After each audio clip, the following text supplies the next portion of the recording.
Hi, everybody. Welcome back. Tonight's kind of a special show. I'm very excited and surprised, honestly, and honored to present Richard Barbieri.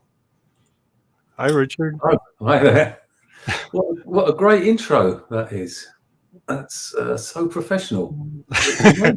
I wish I could claim that, but no, that was like a royalty-free track I found at some point, and Yeah, but the images and the whole synchronized thing. Yeah, I did put together the actual like video together, but with zero video skills. But photography is what I do. Video is not so much. Okay, it looks good, and the backdrop's good as well. yeah. But I'm here in my basement, so. And I guess is this your home studio? This is my workroom. Yeah, I suppose I don't call it a studio because it's not kind of kitted out for sound or acoustics or anything. Sure, workspace, I guess. Stuff is just two leads that goes into, the outputs. Right. It's all keyboards and stuff. So it's great, and it's a nice sized workroom, and I've got all my gear here, everything to hand. You can't see it there, but either side of me, there's tons of gear. And well, as I say, it's the first time I think in my life that I've had all my gear so easily to hand. I've only ever lived in apartments, flats all my life, apart from this place, which is a reasonable sized house, and we moved in here 2.5 years ago. Okay, all right. So yeah, it is recent. Yeah, I have a couple of friends who are play synths in various fashions, and I'm always impressed and sort of horrified by their workspace because it's just gear upon gear upon gear of a lot of wires. I think it always worked for me because sometimes it's good not to have too much choice. When there's too many options, then you can get confused with the work. So in the past, I would kind of have a small setup and I would work on that for maybe 2 weeks and then change the setup and then work on that. But it allowed me to focus more. And I don't know, it's amazing. I managed to make albums in that way. I was kind of curious that how different is your home setup versus your road setup, and do you take the same gear with you, or do you have separate touring gear? Some of it, yeah. I mean, maybe 50% of it I might take. It all depends on what's needed on the road, really. I mean, there's things like the thing you see behind me, that way. It's that is kind of, I wouldn't really want to take that on the road. It's too fragile. It's like from 1976, and there's only like 14 of them in the world, I think. So it's yeah, that's probably not something you want to risk, especially when other people have to handle your stuff. Yeah, really. So it's whatever's good for the job. At the moment, I've kind of got the setup so that it's fairly similar to how I might have it on stage. So at least I can get used to where things are. And yeah. For the equipment nerds, what are your top 2 or 3 components or synths that you use? Well, when I play live, I always have a little bit of everything. So I'll have a bit of modern technology, software-based things. I'll have some kind of like 90s era virtual analog, really nicely made synthesizers. And then I'll have some of the really old stuff, the pure analog synths, which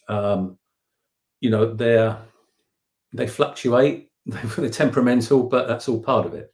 It's all part of the sound and part of the way they operate. So I like a kind of a selection, but in terms of my favorite, I mean, as I say, I've got to get this around the right way.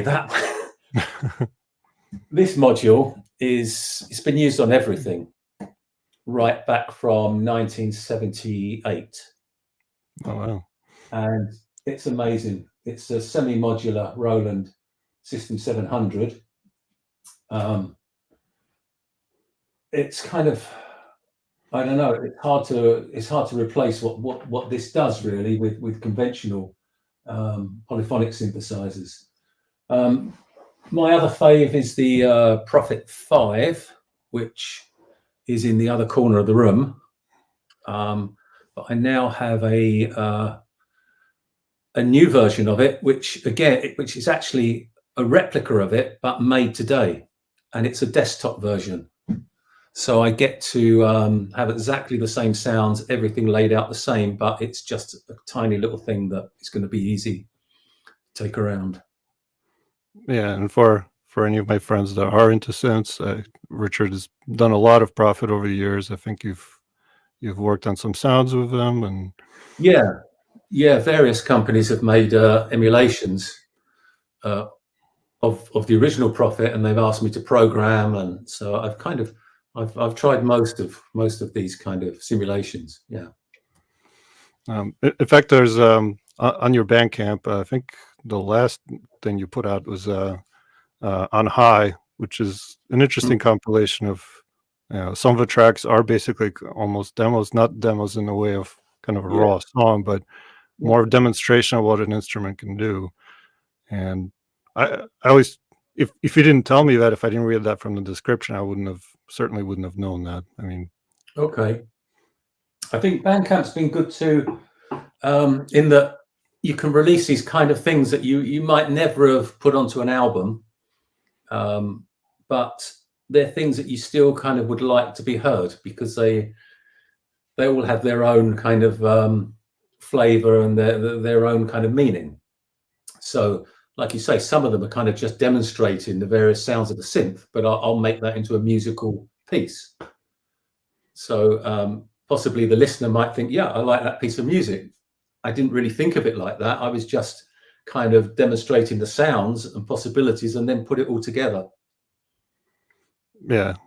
I got to ask, for Freezer, did you actually record a Freezer? Yes, I did.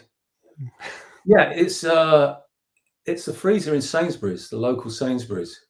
Which is, I think, is a supermarket for It is. Yeah, you don't folks. have that there. Yeah, you have Tesco's, do you?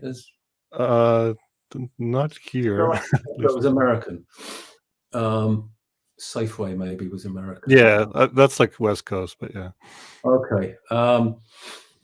Yeah. So anyway, yeah, it was just has just this amazing kind of background noise it was making, and I thought I've got to try and capture this, and just messed around with it at home for a few processors. And Did you actually bring like recording equipment in there, or just recorded it? no, I've got a nice kind of little like a kind of high quality digital handheld thing, so I can get a pretty good recording.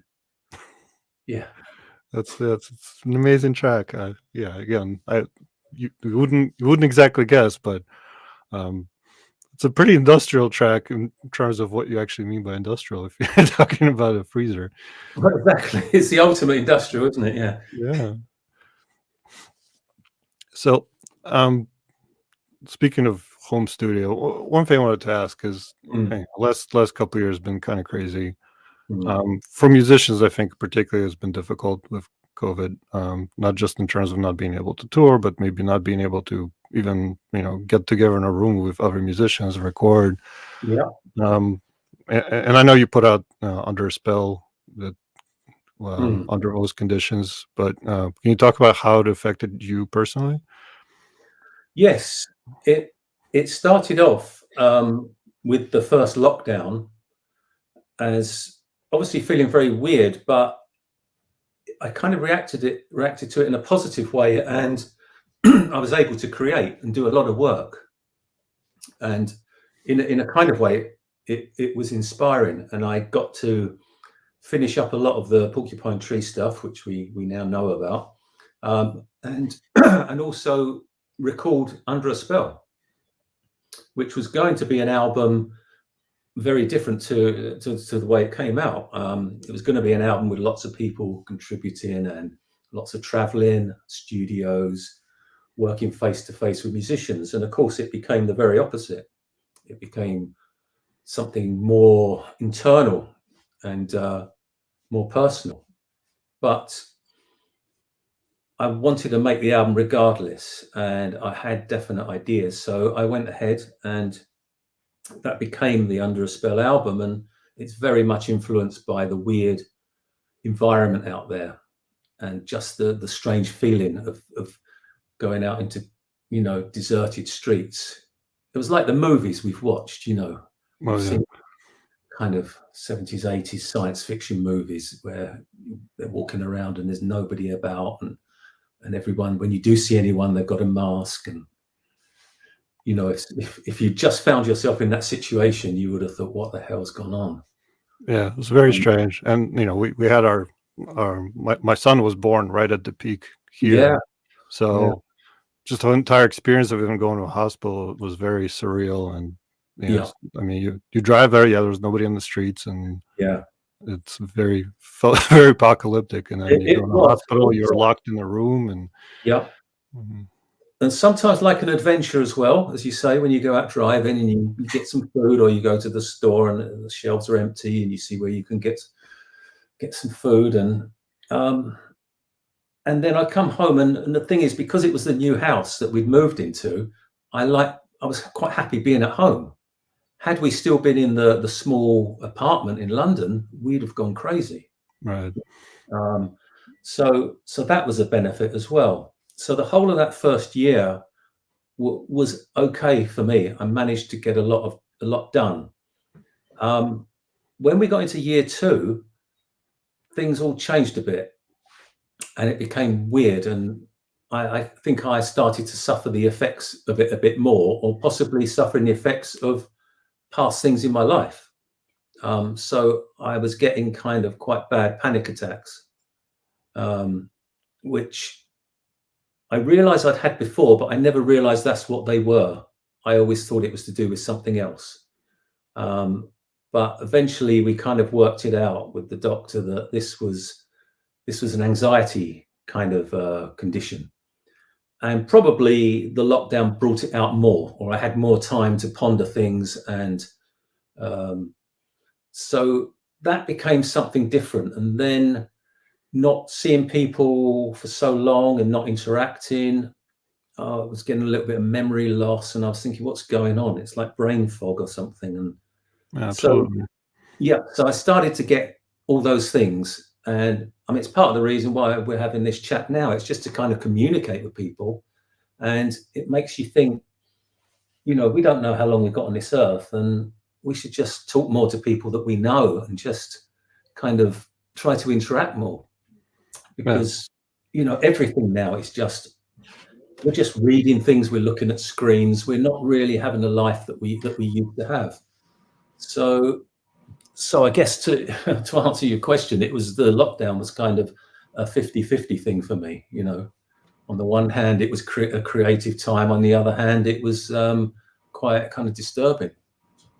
Yeah. I think I can relate to a lot of things you talked about. I think, me and my wife both certainly had anxiety issues over the past 2 years. And again, especially with having a child for the first time in our lives, and suddenly, even our parents can't visit, and it becomes very anxious time. And it's pretty much why I started doing this series, just a way to interact with people. Because I feel like we don't do that, as often these days. And I'm generally a social person. So. Okay. So and you mentioned doing work for Porcupine Tree. So of course that's a big topic for a lot of people. But do you feel, I don't know, well, you tell me what kind of brought on the the path back to album together again? Was did COVID play a part in it, or is it just a natural occurrence of possibly COVID kind of hurried it up maybe a bit more, because I think Stephen would have gone out and done another solo tour. I think he had a tour postponed and then canceled, if I remember correctly. Yeah, exactly. So he would have done that, and you never really know what would have happened after. But by that time, when his tour was cancelled, we were a certain way along the road to have completing an album. And it had kind of been going on, I think, since 2011, 2012. Stephen started working with Gavin. They live quite near each other. And Gavin would pop round for a cup of tea and they'd, chat. And they started working together, and Stephen was playing bass and just drums and bass, working on ideas. And Stephen and Gavin can do that on a very kind of physical and in a spur of the moment kind of thing. They can play off of each other. They can come up with ideas on the spot. For me, it's more of a kind of thing where I think about it, I send ideas, and it's a totally different process. But anyway, they've been doing that for some time. And during all those years as well, I mean, I'm always writing, so I'm always sending music to people. I sent stuff to Stephen quite a lot. Not with any real purpose, but just thinking, what do you think of this? What do you think of that? Could you do something with this? And he'd say, well, I really like it, Richard, but why don't you, I'm doing my tours. Why don't you put it on your album, And at that point I thought, well, yeah, we're obviously not going to get together again. So I kind of left it by that point.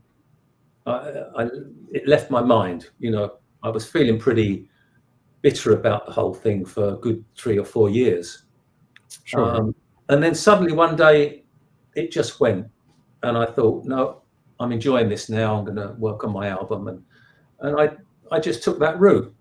But again, a year later, it kind of cropped up again. Stephen said, I've recorded these things with Gavin. He sent them to me, and then I thought, well, I'll send him some more stuff.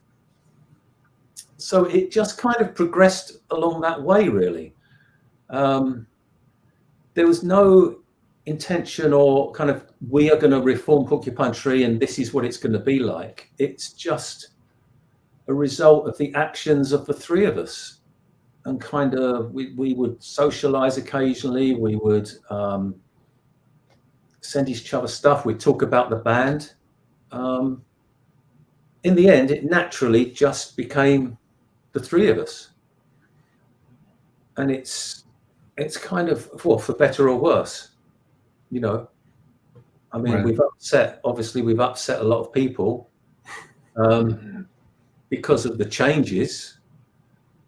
But that's an impossible task anyway, keeping people happy, Yes. I mean, things change, like if the band had just taken a 2 or 3 year hiatus and then carried on, it would have carried on with the same people in the same way, I'm sure. But I think after that period of time and then the lockdown on top of it, I don't know, things change. It doesn't feel like you're reuniting something. It feels like you're doing something new. But the music is unmistakably Porcupine Tree. It has that sound. It has that kind of DNA to it. Right. I mean, there's no kind of thing of leaving Colin out on purpose or because of anything in particular, or there's nothing like that. It just happened that way, and it's horrible. But Stephen recorded everything on bass, and it just took this new direction. So I got to ask, as far as bass goes, at what point, I guess, was it clear that Colin wouldn't participate? At what point was it clear to Colin, you mean, or to us? Well, I guess I'm trying to understand is, I guess the three of you, between you, Gavin, and Stephen, but it sounds like Colin wasn't part of that process. So I don't know if that was already clear by then, or. No, I think kind of during lockdown, when we sort of realised that it sounded very much like Porcupine Tree, and that we knew that it was becoming a Porcupine Tree album, and at that point, obviously, Stephen had played all the bass, and we decided that this was going to be the lineup. It was going to be a new phase. I mean, it's happened before. Porcupine Tree used to be just Stephen. And then after a long time, Chris left the band, and Gavin came in. It became another version of Porcupine Tree. So what would the new iteration of PT look like live? Oh, there'll be a bass player and a guitarist. Okay. To be But announced. yeah. Okay. Yeah. And I mean, again, as you know all the people involved. I know Wes is really upset. It's really horrible. I know he feels betrayed. He feels used, and that's horrible. But I mean, I think at the time we were looking at more keyboards being on stage, somebody covering keys and guitars, and again, it just happened that way. It's not that we're not happy with that person, or that we don't like that person, or we don't care for that person. It's just things change. Sure. Yeah, I wasn't going to ask about Wes, but I produce people's albums, and I've had a great vibe with the band, and we've produced an album, and it's been a top 10 hit, and everyone's happy with it. And I didn't get asked to produce the next one, but it wasn't any falling out or because they didn't like me. It's just the way things happened. It happened the same in Japan. We had a producer work with us for a couple of albums, and then we changed producers for the next album. These things just happen. I think it's just part of a process. Yeah, understandable. I think very few bands never go through changes. I think that's naturally. Even my little band that played dive bars, we went through a few people. Yeah, so. I mean, I guess there's not that many, is there? Maybe Rush. I'm sure there's a few bands that haven't changed, but as I say, I think the fact that it was a 10, 11-year gap, things don't have to come back exactly the same after 10 or 11 years. You kind of would expect maybe there would be changes. Yeah, I think that's natural. I think you can't. You're not trying to replicate yourself, because that would feel weird. Then you'd be your own cover band, and yeah, and as I say, it was kind of thing between the three of us, because we were always in contact. We never really gave up on it. I mean, I don't know what Colin's position was, because during 10-year period, I mean, it's just. And I forget, is he geographically in a different place? No, he's fairly near Stephen, I think. All right. But that's the thing. Like Colin, if we'd never called up Colin again, he'd never speak to us for 50 years. He just wouldn't. It was always, if it's business, then we have to talk about something. But possibly if Colin had been sending music, or asking about the band, or saying, let's get together for a drink, or things might be different. I don't know. Yeah. The whole thing of the butterfly's wings flapping in the future of changing. Of course. And seems like he has a fair amount of projects on his own, so maybe not. From outside, there's no falling out or any disrespect to anyone, but obviously there's a lot of upset, and that will be directed at us. But that's why I said, for better or worse, it's become what it is. Yeah, understandable. I wanted to ask you, and this is a weird topic, but I don't think you can escape from it, especially for me, considering where I hail from. I don't actually know. Have you played in Russia or Ukraine before? We've played in Moscow with Porcupine Tree, just the once. I've never played in Ukraine. I know Colin actually has Ukrainian musical partners. Yes, I think I forgot the name, but he did have a project with a Ukrainian singer, I think, and another that's right, instrumentalist. And he's doing stuff. But no, just apart from Moscow, and that was pretty weird. What was weird, if I can ask? Well, just kind of you're kind of taken around, and you're sort of chaperoned everywhere. You've always got somebody walking behind you, just following you, and just making sure where you go. And so it's not as if you can just go off and wander away. Which I think is something you normally do here. Was that provided by your security company, or? I believe so. Probably working on the advice, possibly, of the administration there, or for generally for foreign artists coming to Russia. It's not bad advice. Back, before everything happened, I would still have that advice. I think for people visiting Russia is, at least have somebody local, ideally, with you. It is what it is, but yeah, Yes. it's unfortunate now. I do want to mention that you put up some I think some signed items for auction recently to support Ukraine, which is cool. So I think they're still available. I think. Yeah, they're available till tomorrow, 1 o'clock tomorrow. Yeah. So definitely, anybody interested, go on eBay, check it out. It must be weird for you. It's incredibly. it's very sad and heartbreaking, personally. I left many years ago. Back it was still USSR, so the country as it is now is not something I personally recognize, but certainly not the leader. Yeah. And I have there's people I know in Ukraine, and it's hard to comprehend. And it's, from a musician perspective, I think it's very strange, because I think certainly for a lot of European bands, they've probably played in both places. And I know, like, I follow Russian musicians, and they're in a very strange place. I think most creative people are certainly not for the war. I think I tend to think creative people are a little bit more sensitive to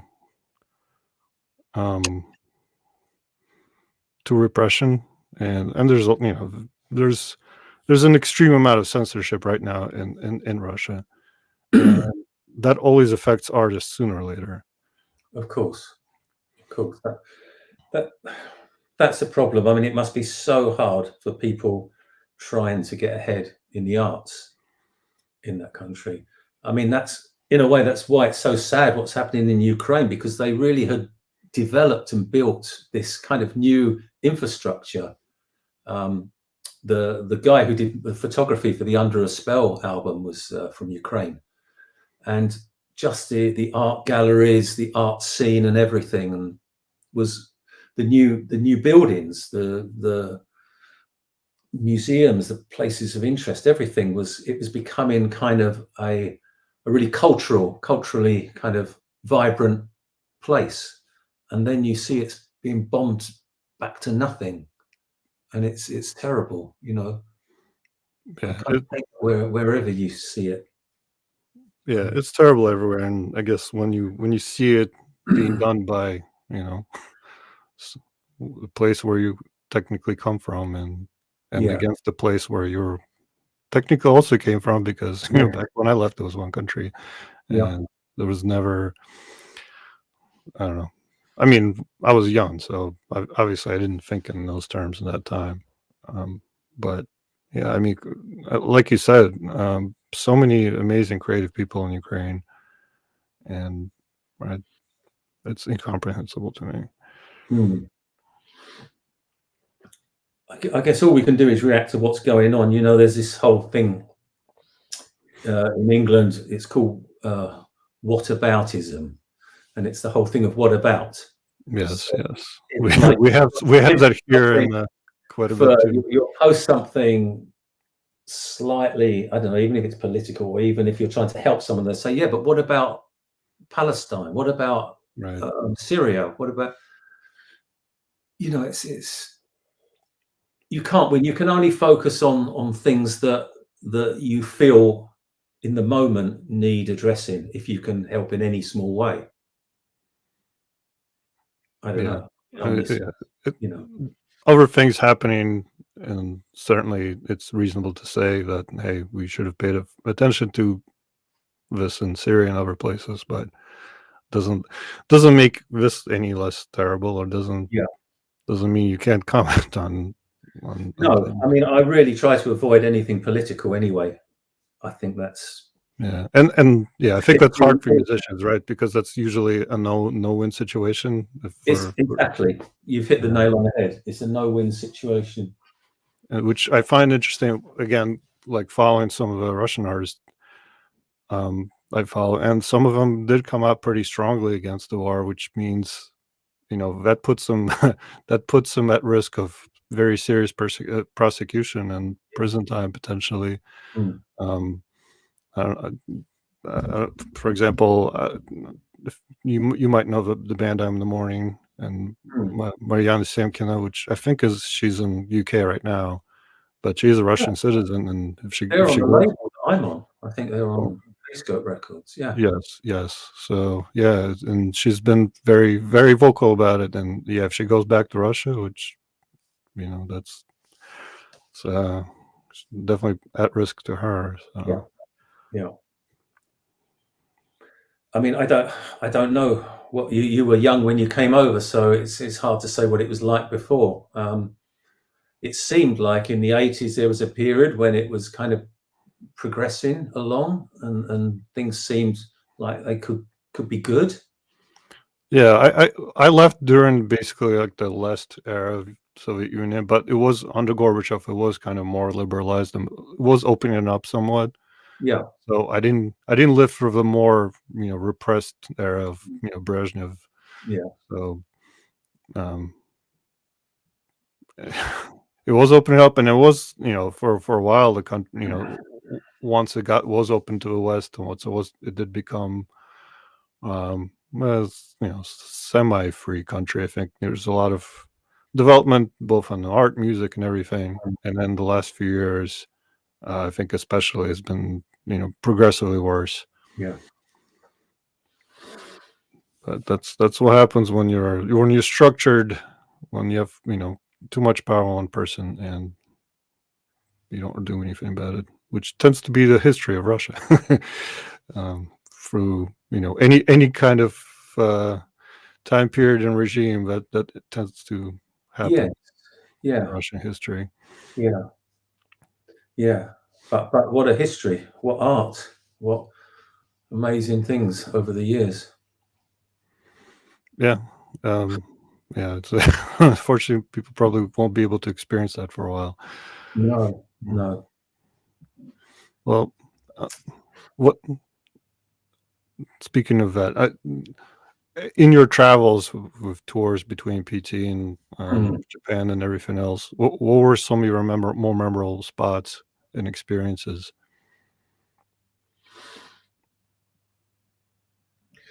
Well, probably in the early days was just some of the kind of gigs we used to do. We used to do some really weird kind of hippie kind of festival things, which was a very weird experience for me. I mean, if you mean places, we didn't really go anywhere that different or exotic. I mean, we played Moscow, we played India. That was quite a manic kind of thing, full on. So we were kind of right in the middle of Mumbai, and that's a complete shock to the system. Right. How people live. I mean, the divide is got to be greater there than anywhere else. The divide between the rich and the poor, who kind of live beside each other, but based on what family you're part of or what caste you happen to belong to, that's your lot in life. If you're not from the right family, then you're destined to be poor, and you'll never be accepted. It's a kind of dreadful kind of sort of social structure. But of course, amazing place and amazing experience to play in front of, I don't know, there's probably about 10,000 people there. Wow. and they know about the band. I mean, Stephen Wilson's a star over there. It's interesting because I have, like I have a Google alert for some, some keywords in terms of news stories, and I did have a Porcupine Tree alert. So oftentimes I see news articles from like Indian music reviews, because that tends to be, I guess, PT is popular among influences. So when people interview about their band, it gets dropped a lot. Yeah, how very weird. I mean, my favorite country, Japan, we don't really do anything there. I mean, we've played there, but not to very good crowds. It's probably the only place in the world where we haven't kind of increased our audience. Which is interesting, considering the name Japan. And yeah. Well, I mean, the band Japan obviously did amazing there. Yeah, and I guess all you need to do is just call yourself after a country, and maybe you'll be popular. Yeah, exactly. I mean, America was already taken, so yeah. My two favorite countries, and we don't do anything there. Sweden. I like Sweden as well. I love Scandinavia. Yes, I got to visit Sweden and Norway once, and it was an amazing experience. It is amazing. I love it. But we don't do particularly well there. Let's see. You don't play enough metal, huh? Maybe that's the reason. Maybe. How are Opeth doing these days? I believe they're doing pretty well. They're I think they're going on a tour right now. I forget, but I think they've been very successful touring here. Certainly for that, mid-level band where you have consistent, popular crowds. You're not necessarily playing arenas, but you have a strong fan base. Yeah. Was that, going back, was that how we first met? Was it on this PT Opeth tour, or was it on a PT tour before that? Technically, I first met you in '99 when you played Phantasmagoria by Baltimore. It was the show where you played with Gong. Oh, really? Yeah. At least that's, I think, when we first talked. I saw your first show in America, Don Hills, in '96, and that was kind of crazy. But I don't know if you remember that one where Stevens amp started smoking. Yes, I can't remember that. I remember more talking to you when I think it was on the East Coast. It might not have been the Opeth tour; it was before that. Well, I mean, it was the same. It was you. There was Jeff Kiefer. Yeah, I think that whole group started kind of following. Stacey, was it? Yeah, Stacey. There's Tracy, Anne, John Kaminsky. Yep. And I don't know if that's John X. Is that Kaminsky? John, I don't know if that's you, but but yeah, I think that whole crew we started, especially when we did the street team, and we got more involved and with In Absentia, I think. They were fun times. Is it weird for you, I guess, as musicians, to have this kind of fans, trying to interact with you? Well, no, I mean, when you're on tour, depending on what level you're at and what kind of venue you're playing, there's a certain amount of mixing with your audience, isn't there? And you've been on the road and you're just seeing the same people all the time. So sometimes it's nice that you can just go to the bar and then just start talking to people, or you think, oh, I want to talk to this guy, and you can have a nice break from your touring schedule, because mentally sometimes you just need a change and just need to be able to relax. Right. And kind of can happen quite easily when you're playing those kind of shows. If you're playing to big audiences at giant venues, then it becomes a more difficult thing, and then all the kind of politics of guest lists and that kind of thing come into play, and then it all becomes a bit, I don't know, unorganic. It doesn't happen naturally. Yeah, So, I think over the last couple of tours, it was we kind of stepped back. I think the shows got too big, and you didn't have that kind of opportunity, and we didn't want to insist. I think that would be weird. But yeah, I think that was for fans. I think that's an amazing experience when the band is a little smaller and you can have that kind of interaction. But obviously, for bands, it's better when there's more of a following. Yeah, obviously, and the fans prefer it. They'd love you to play the smaller venues forever. And I can understand why, but it just doesn't become a viable thing anymore. Oh, for sure, especially when touring is now a much bigger percentage of your revenues as musicians. Yeah. Which is so. I wanted to ask you. I brought up your Bandcamp before. I think you're one of a few musicians who insists on not sharing your music on streaming channels. And I know PT held out for a while until more recently. Yeah, I mean, where I can, when I own the music and I have total control over it, then I don't allow it to go to Spotify. That is an album. I don't mind a track or two going, because if people like the tracks, then hopefully they'd buy the album. But I don't make the album available on Spotify. Right. In cases like Porcupine Tree, or if I'm with a record label and I don't have full say on it, then I get outvoted. So I mean, with Porcupine Tree, I'm outvoted 2-1 as regards Spotify. So it's a democracy. Sometimes I've come out on the winning side. I mostly come out on the losing side. Well, like I said, the band did hold out for a while, so it must have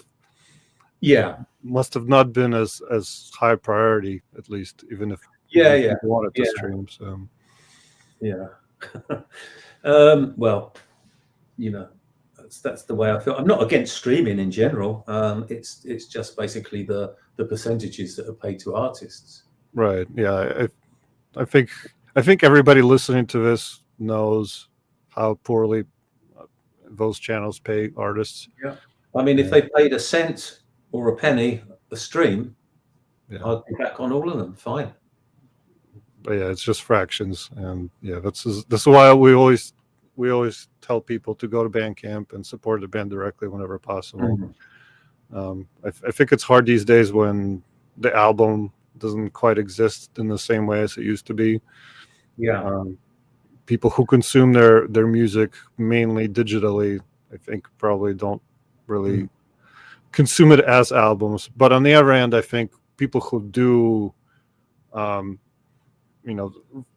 has overtaken CDs as a format, right? So now that's become the other end, where people focus on, which is kind of nice, because now you have these amazing limited editions, or just, the packaging is really cool. It's expensive, but it is. But if you do want a physical product, I think it now is better than ever before. It is, and I would say to people, make the most of it, because I don't think it's going to last for that long. I don't see this as a future for vinyl, as much as I'd like it to be. I think it will just go back again to being a massive drop with vinyl sales.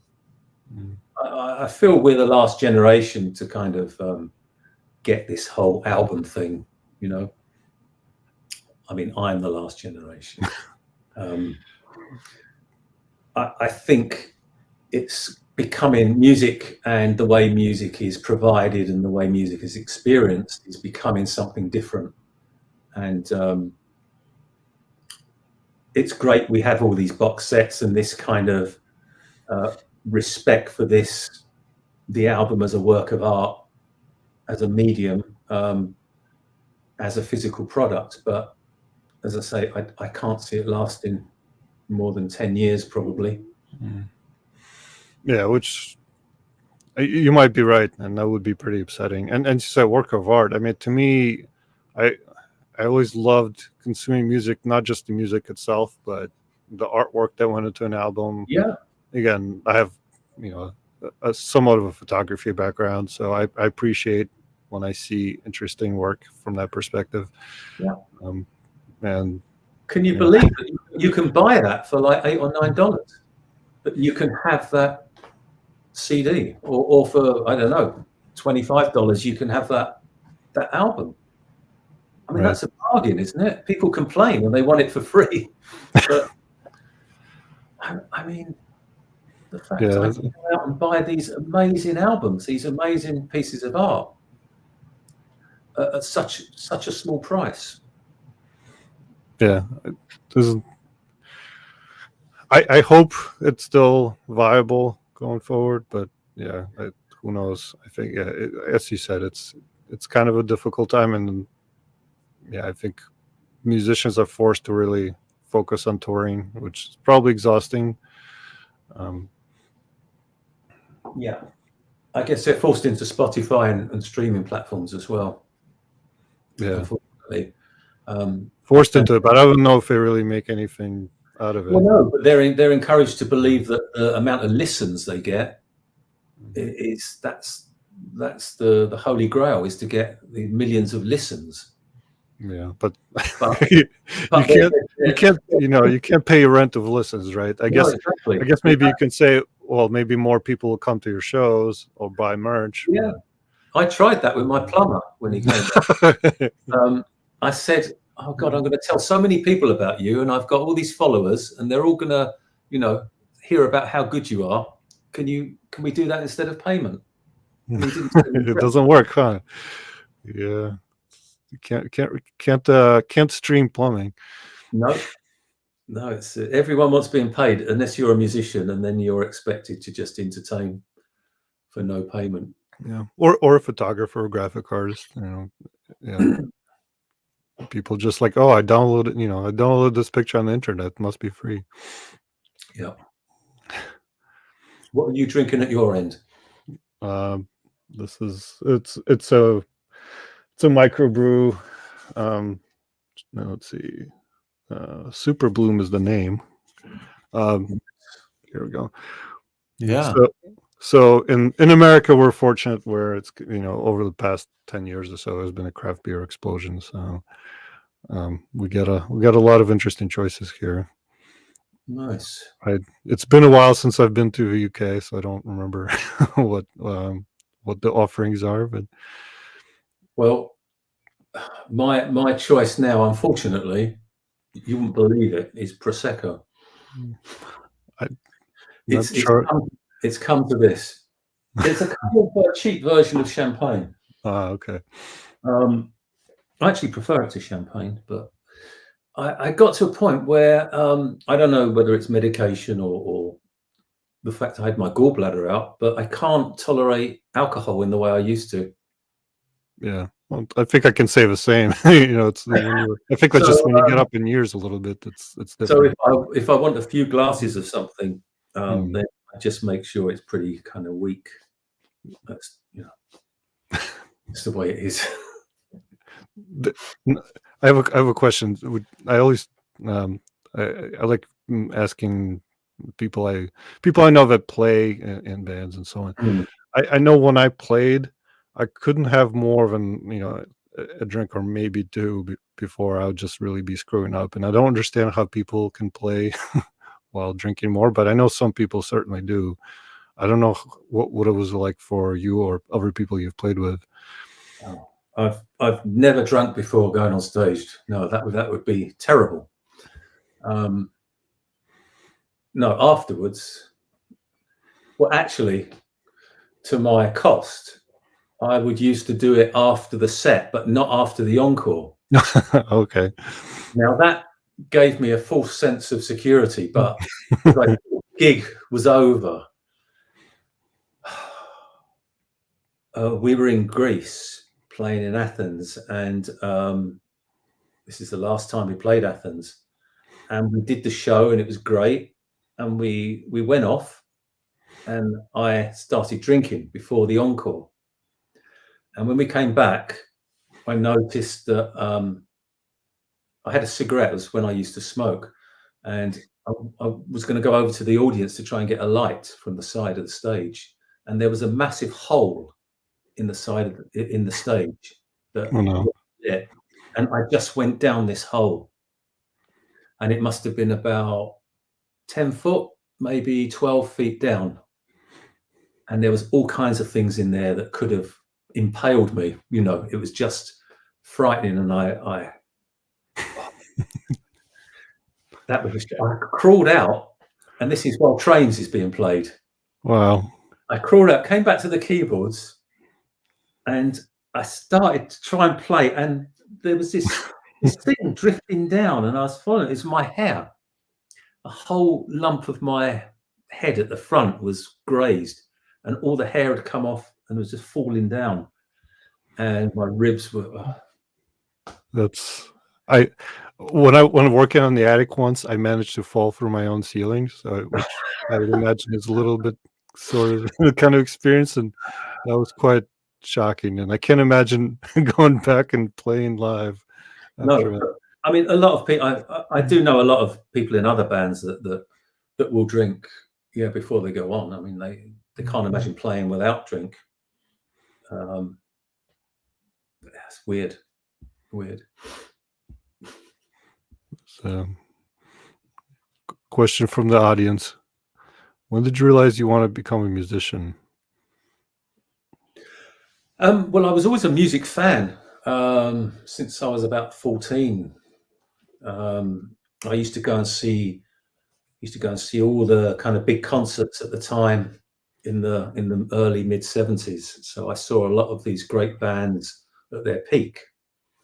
So bands like Led Zeppelin, Deep Purple, Uriah Heep, Black Sabbath, all those heavy bands, all the prog bands, Genesis, Yes, Pink Floyd, and all the glam bands, Bowie, Roxy Music, Sparks.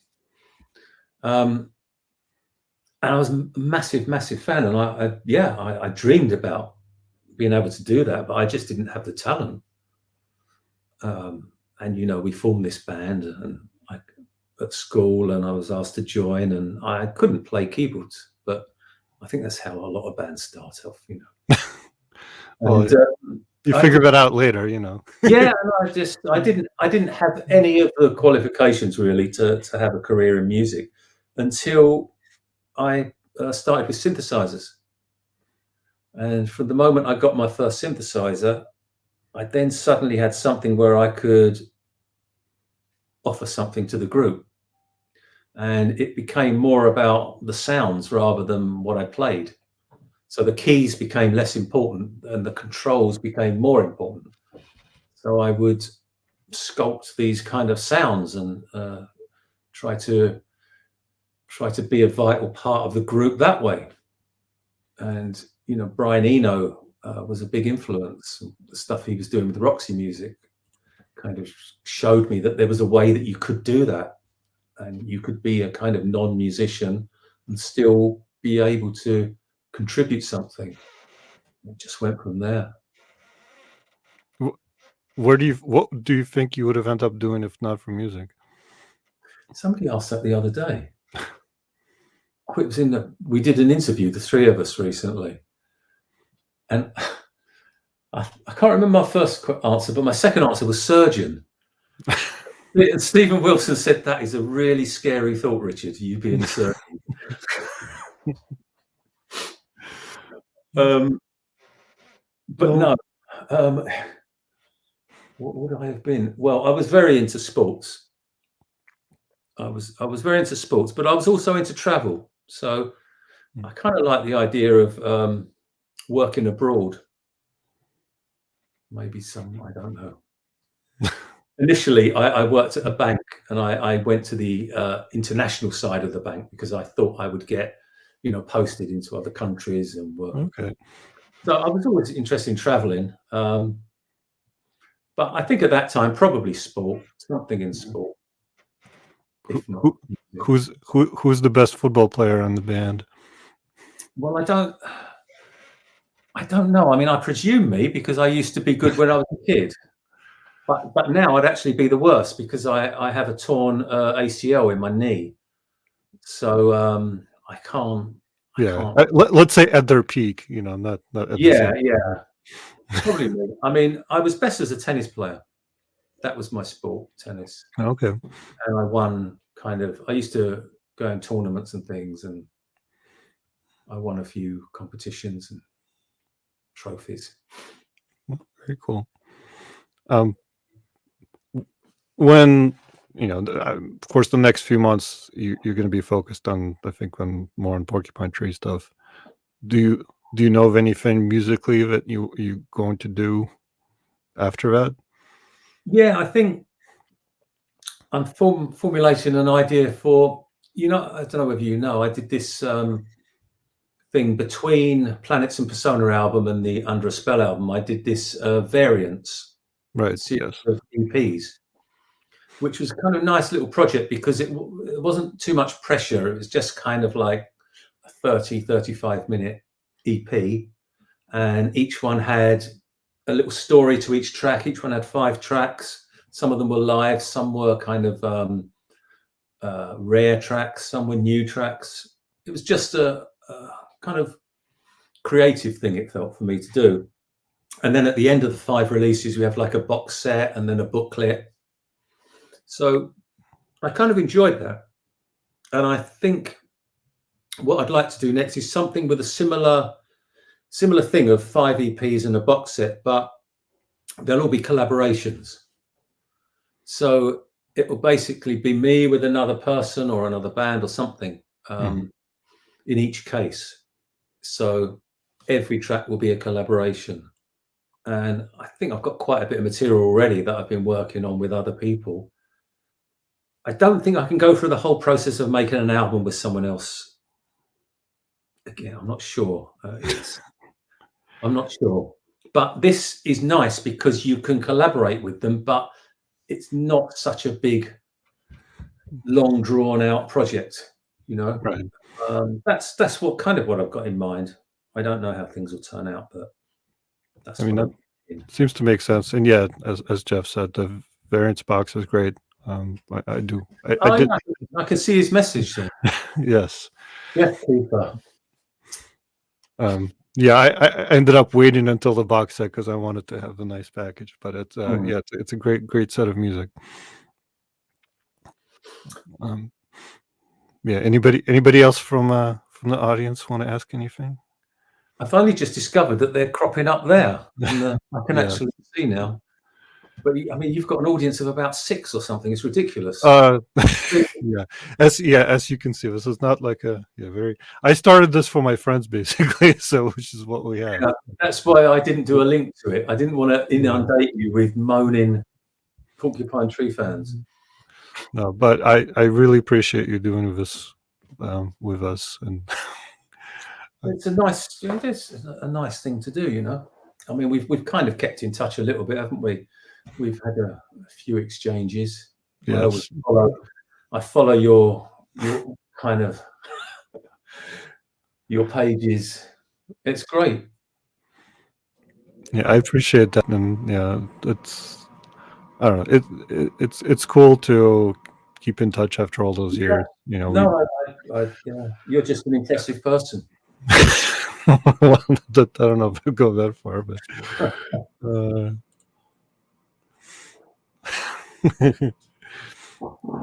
well, Jeff, maybe you can put it up for charity too. I probably will.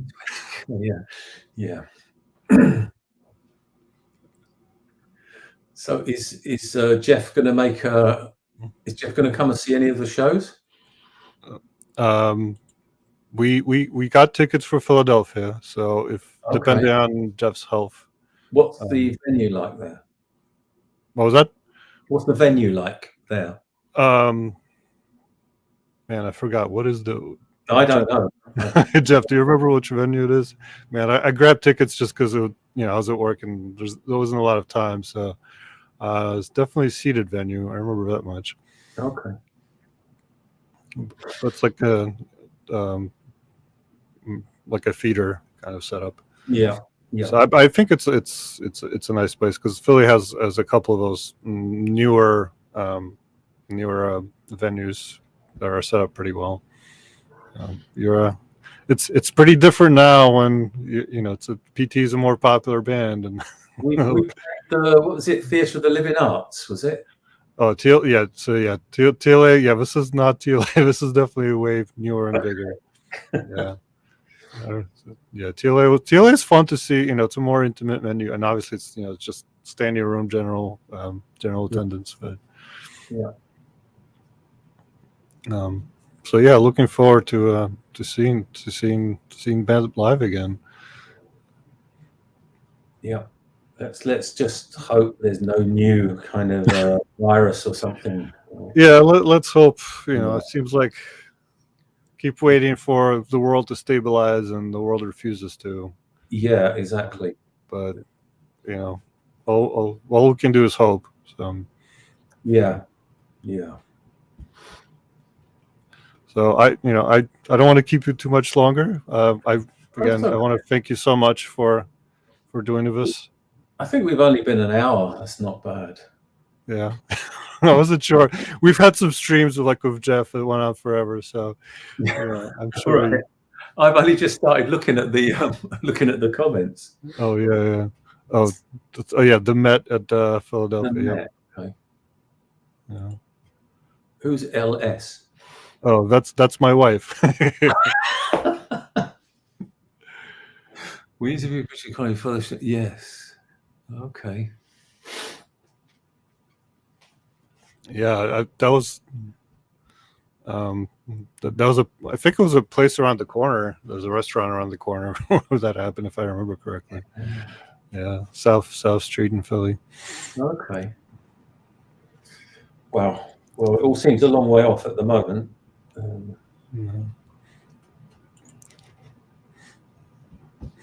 And that's I assume that Tracy, that's you, just judging by the name.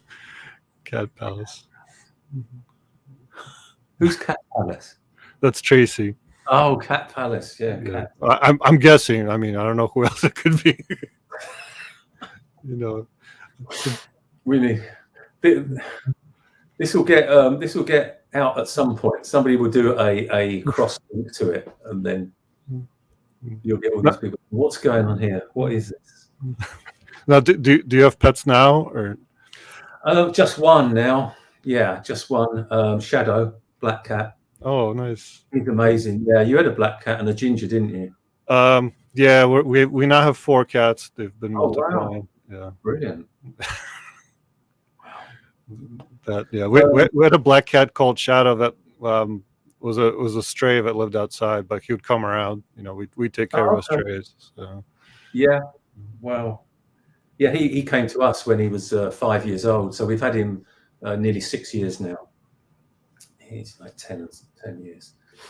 But he's really, really friendly. Just walks around the whole neighborhood and just makes friends with everyone. Is that hard to go on a tour when you have a pet at home? Yeah, I guess, it is. Even more so now, I suppose, yeah. I mean, I haven't really toured since the last Porcupine Tree tour. I've done some solo shows and bits and pieces here and there, but I haven't done the actual touring thing. But it's already set up for different dressing rooms, buses. We're going to turn into the very thing that we used to on. You're an old professional setup now, huh? Come on, tell us what's the weirdest thing on your rider? We haven't been through that yet. Oh, we haven't. Well, make sure you add something. Well, Stephen's going to. Well, it's going to be this whole vegan thing, obviously. So we'll have catering.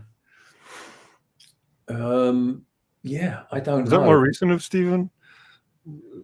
Stephen became vegan. Well, he's vegetarian vegan. He's vegan at the weekends and vegetarian for the rest of the week. Okay. Because didn't we go to like a sushi place in California? Yeah. No, it's good. No, I mean, good for him. It's great. I've got nothing but admiration for people who are vegan or vegetarian. I mean, Yeah. I don't eat much meat, but occasionally I'll have fish and chicken. But I mean, most of what I eat is vegetarian, I guess. Yeah. Yeah. I can't. It's hard for me to do that I mean, strictly. I we're think. hypocrites, aren't we? I suppose that's what they say. If we claim to love animals, but we eat some chicken or fish, then how can we love animals? Yeah. Well, it's kind of abstracted, I guess, from our experience with pets versus food. Yeah, yeah. I mean, I know I love animals, but what can you do? Rich, do you ever plan to work with such Steve Hogarth again? Yeah, I'm sure we will at some point do something. As I say, it's a lot of work.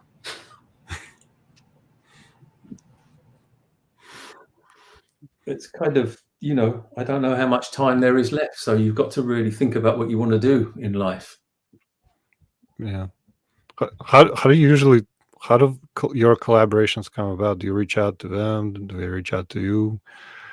It's a bit of both, I guess. I guess it's a bit of both.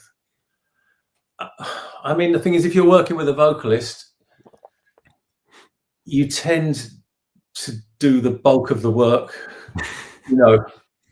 on the technical side and on the musical and arrangement side. And of course, there's the magic of the voice and the lyrics, which generally will capture the attention of the listener. But there's a lot of work involved. I mean, I'm happy with the collaborations I've done. As I say, it's just how much I'm going to get involved with that again. Now I start thinking, well, I might want to make another solo album but I think this collaboration series is a good idea because I think it will allow me to work with lots of people and really hone it down to these great tracks. Yeah, I think maybe when you don't have the pressure of a full album, it's a little easier. Yeah, exactly. That's what I'm thinking. Do you and David still get in touch? David? Which David? I think Sylvan, I assume. I think that's what he means. Yeah. No, I've not heard anything. I've no idea. No idea what he's up to. There you go, Jeff. Is there anyone that you might have just not run across personally, but you'd feel be an interesting person to collaborate with?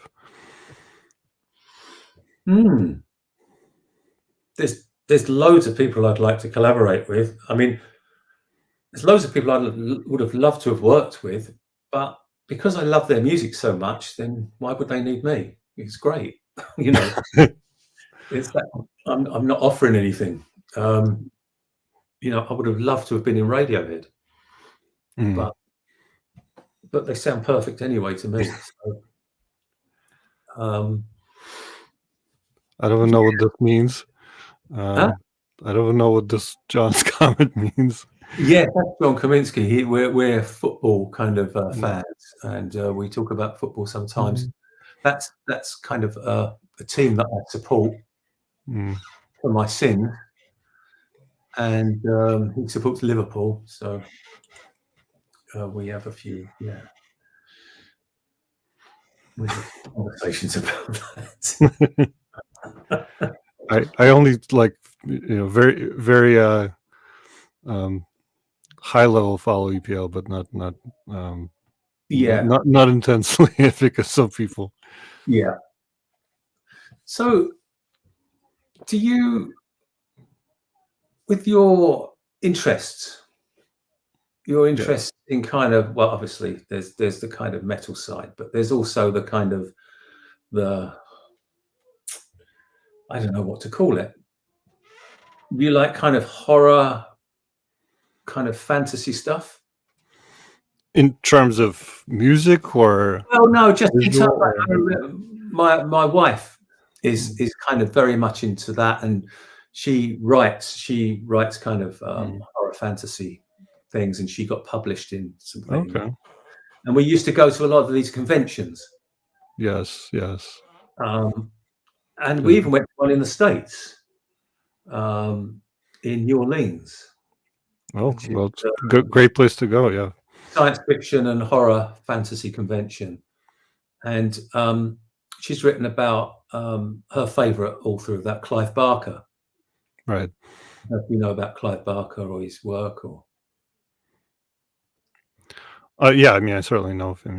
Yeah. yeah. Okay, so it would kind of be things like that, people like that, all these kind of interesting, kind of dark. What's the word? Dark sort of. Yeah. Well, I I generally identify as goth in terms of. Yeah, so and that's there's a lot of overlap there between There is the all overlap. sorts of things, but yeah, certainly horror, fantasy, of course. Yeah. I've been to a few conventions. We have Monster Mania coming up here in Jersey, which is a specifically a horror movie convention. But yeah, no, I mean, we found that there's all these kind of genres of subgenres, and but it's an interesting area, but there hasn't been anything that great, I don't think, for a while. But yeah, no, just interested to know what kind of stuff, things you go to, and yeah, but yeah, I haven't gone much anywhere in the last couple of years, but we did manage when COVID was pretty low here in the fall. A friend of mine put together a kind of a dark alternative goth convention, and I got to see bands for the first time in forever, and that was I realized it's something I really very much missed. So seeing people play live is I feel like it's important to do occasionally. You've never done acting or anything, have you? No, I'll make a very terrible actor. Would you? As my wife, I'm sure would agree. Really? I think the closest I'll get to that is like playing D&D with Dungeons and Dragons, which is sort of acting. Yeah, I don't know about that whole dungeon.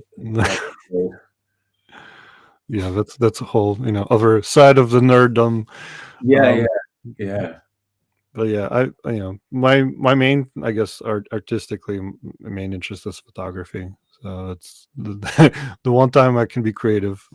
Musically, I haven't played in a very long time, and I only pick. I almost feel like there's a bit of similarity where I joined the band because I just wanted to play, not because I knew how to play or understood music theory or anything.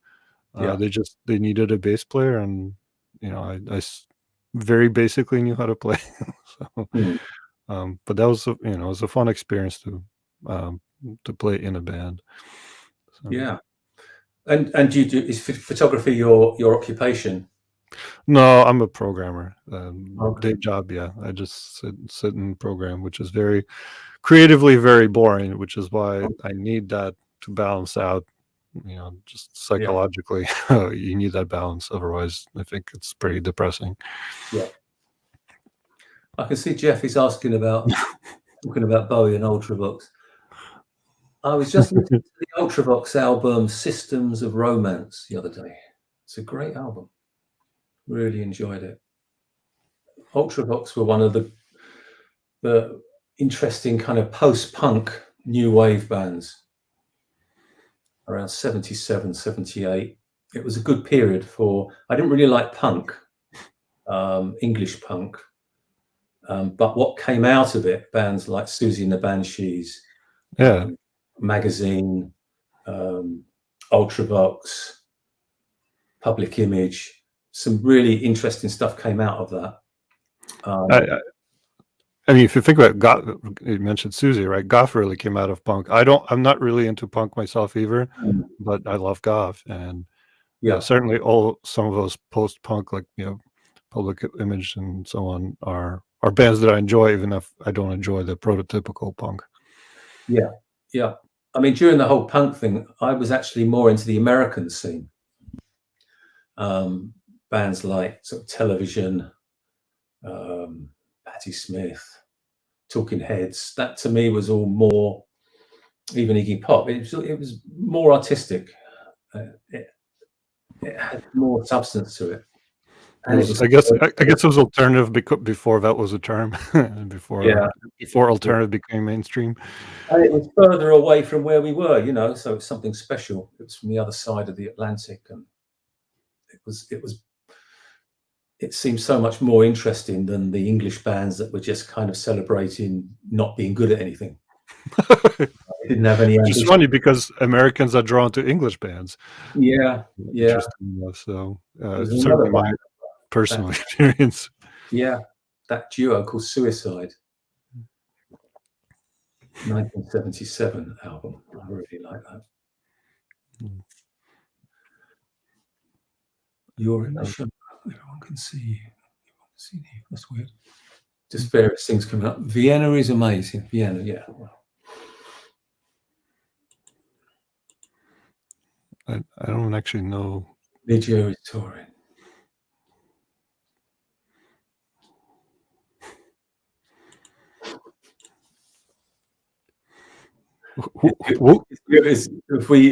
If I kind of shrunk your audience.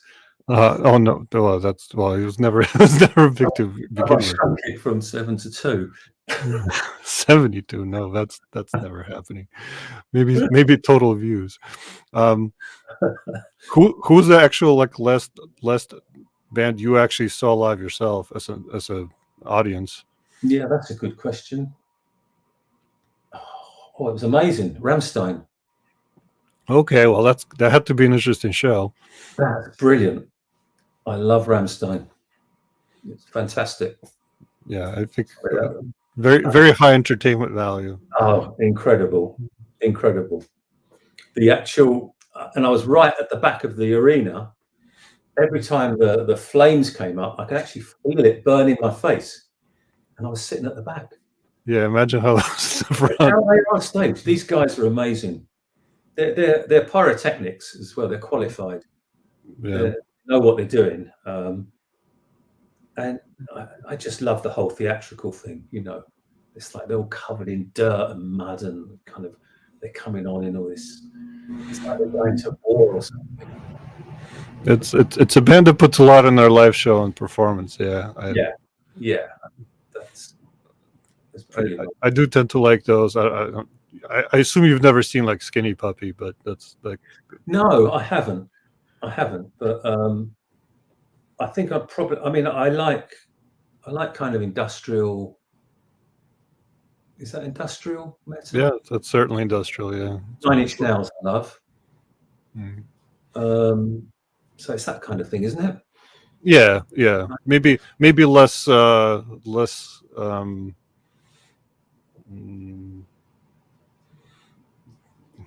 to think of the right word. I think more difficult than 9 Inch Nails. Just I think in terms of the music being not radio friendly at all. Yeah. And as my friend mentioned, I think one time when we did a show on kind of a deep dive on Skinny Puppy, but it was music that meant to make you uncomfortable at times. Okay. Yeah. Which, I mean, that's not for everybody, of course, but it's not a bad thing. But sometimes I feel like too much music right now is trying to just make you comfortable, and I tend to gravitate towards the other end. Yeah. When Lou Reed in the 70s was trying to get out of his contract, he made an album called Metal Machine Music, and it's a double album of like guitar feedback. Yeah, that's pretty hard listening. That works. Yeah, it worked. It got him out his contract. Yeah.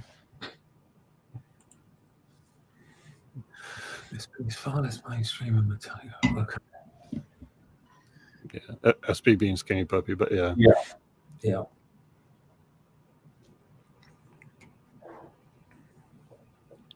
What Well, was what was the band that surprised you the most among bands you actually played with on the same bill? well, it's never. I've been on we've done festivals, where you do where Yeah, you've like, got a big band at the top, and you start off playing in the afternoon, and then as you get a bit more known, you get a good slot. And I always noticed that regardless of whether I knew this band or liked this band, whoever was at the top of the bill, I could see that they were really good. You know what I mean? There's never, even if you didn't like the music, I could tell, having been in music this long, that they really knew what they were doing, and it was. well, so they deserved the top spot. Yeah, I mean, you'd like a band like that to be the top spot, right? Yeah, yeah, and I mean, I was kind of half thinking, well, this will be crap, but it isn't. It never is.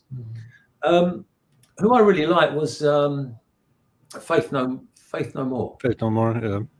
They were amazing. We did. I think it was Coachella we did with them. Okay. Yeah. Yeah. They're Further another crazy band for sure. down the bill, and it came on, and it started singing "Reunited," and it feels so good. It was like this old soul, middle of the road song, and he's got an amazing voice. I mean, he can sing pretty much anything. And then they went into this real kind of heavy number, and they were really good. I enjoyed that. I think Muse was on one of the other ones we did. They were good. In terms of surprising, I don't know. I mean, the most amazing band live is Magma. They're this kind of French progressive rock band. Okay. I mean, I think I've heard of them, but not heard their music. It's like a kind of religious experience. It's weird. It's just like, I've seen them quite a few times, and I'm just sitting there, and my knuckles are like white knuckles. I just can't move. I'm sort of in this trance. It's amazing. Yeah. Very intense. I feel like I'm not a religious person at all. Never grew up with it. I don't know why. To me, probably the closest I get to a spiritual experience is some of the music shows I've seen. Like there were a couple of shows, like Niaz, which is Azam Ali's band. I don't know if you know her, but she's like a Iranian singer that I think lives in Canada or US now. But so it's kind of Middle Eastern traditional music mixed with modern electronica, and it was it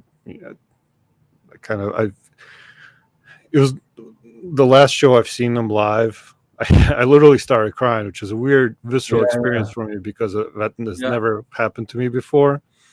Maybe spiritual is the word rather than religious. Yeah, spirit. Yeah, certainly. Yeah, spiritual is the word. Yeah. Which is how I describe their music, for sure. So yeah, I think music is a very important part to me of, I don't know, the human experience. So. Yeah, I mean, I just don't like going to gigs. Unfortunately, it's not a thing I look forward to. So I don't go often. But when I do go, I enjoy it. But usually for a certain amount of time, my attention span then starts to drift a bit. It's hard. I mean, especially some of the package shows that go forever, or if there's a Dream Theater show, it goes on for 3 hours. Yeah, I've had to. Jeff knows we're at a Dream Theater show, and I at some point I'm like, I need to go. my brain is full. I can't.